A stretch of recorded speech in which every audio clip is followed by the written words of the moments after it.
भारतीय कम्युनिस्ट पक्षाचा विद्युत वितरण कंपनीला इशारा, स्मार्ट मीटरची अट रद्द करा अन्यथा आंदोलन उभारू।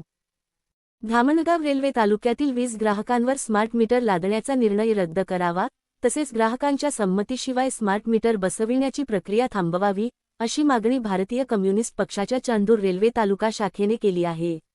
यासंदर्भात भारतीय कम्युनिस्ट पक्षाच्या तालुका सचिव सतेश चौधरी वतीने यांच्या नेतृत्वाखाली धामणगावचे महावितरण कार्यालय येथे सहाय्यक अभियंता यांच्यामार्फत पंतप्रधान, महाराष्ट्राचे मुख्यमंत्री, ऊर्जा मंत्री तसेच संबंधित वीज वितरण अधिकाऱ्यांना निवेदन देण्यात आले। निवेदनात स्मार्ट मीटरच्या माध्यमातून सर्वसामान्य वीज ग्राहकांवर अतिरिक्त आर्थिक भार पडण्याची शक्यता व्यक्त करण्यात आली आहे। सध्या कार्यरत असलेले वीज मीटर व्यवस्थित सुरू असताना ते बदलून स्मार्ट मीटर बसविण्याची आवश्यकता काय, असा सवालही पक्षाने उपस्थित केला आहे।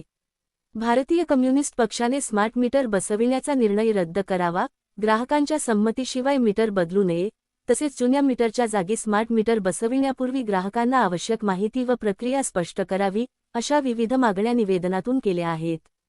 स्मार्ट मीटरच्या प्रश्नावर शासन व वीज वितरण अगोदर बिल दिले होते ॲव्हरेजनी, त्यानुसारच बिल भरून घ्यावे।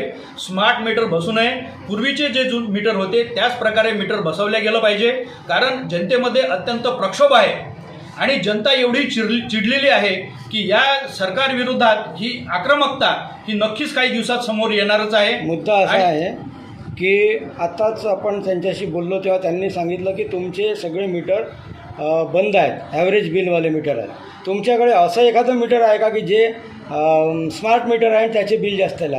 हो, मग त्या संदर्भात त्यांनी असं म्हटलेलं आहे की सिरीजमध्ये लावणार आहेत म्हणून, या संदर्भात तुमचं काय म्हणणं?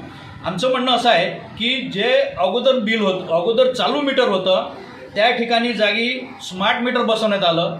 जर त्या जागी अगोदरचे जे युनिट होते त्यापेक्षा युनिट वाढलेले आहेत, स्मार्ट मीटरमध्ये युनिट वाढलेले आहेत। आणि दुसरा भाग असा आहे की उपकरणं न वाढता जर हे मीटर फास्ट फिरत आहे तर हा जनतेपासून पैसा वसूल करण्याचं शासन काय फॅक्टरी सुरू केली का?